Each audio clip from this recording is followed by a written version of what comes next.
welcome to another installment of Historical Context with a Historian. This video we're talking about money. You may have noticed that in the Happy Hollisters books, nothing costs very much. The amounts of money are very small.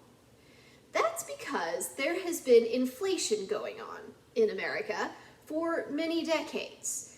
Generally speaking, things cost a little more this year than they cost last year. This has been going on at various rates for years and years and years. And so when you're looking at 1953, when this book was published, the prices of things were smaller. A dollar went a lot farther.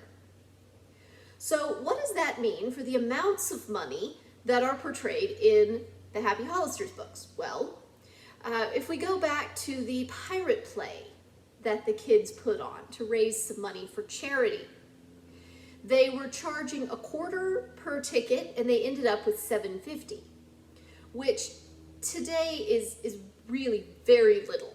It's a nice gesture, but it's not really a significant amount of money. In 1953, it would have been a couple dollars a ticket, the equivalent, and something like $70 or $80 would end up going to charity, which is a pretty respectable amount for kids to raise doing a play like that. So that makes sense.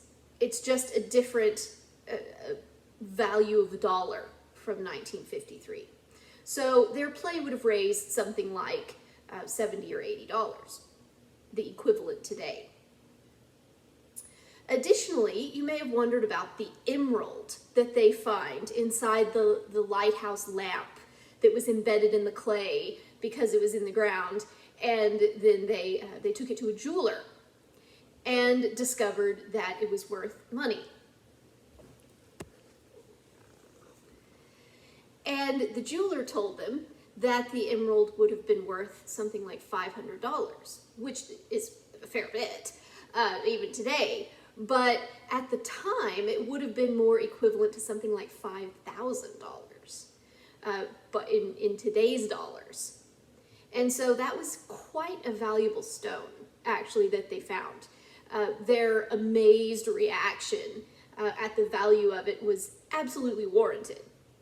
And it also means that the box of jewels that they found at the end in the ruins of the ship would probably have represented a fair amount of money. And so when they said that it could go to the town of Seagull Beach and they would just take their share instead of keeping all of it, that was actually quite a generous gesture. Because if those stones were the equivalent of that emerald, they would probably have been very good stones. So that emerald that they found actually would have been worth several $1,000s today, the equivalent. So you have to think about, when you're reading a book from the 1950s, you have to think about the change in the value of the dollar, because the dollar goes a lot less far today. It wasn't that everything in the Happy Hollister books was really cheap, exactly. It was just that the dollar was really worth a different amount. It was worth a lot more in the 50s, and so prices were lower. The number on the price tag was lower because it took fewer dollars to buy anything, because each dollar went further. And today, dollars go less far, so it takes more of them to buy anything. But we can look at the sort of the exchange rate, if you want to think of it that way, the distance that a dollar would go in the 1950s, and we can calculate similar amount today. So we can actually figure out, based on what it says in the book, what something would cost today, which is quite a different thing, and it helps us understand the book better if we do that.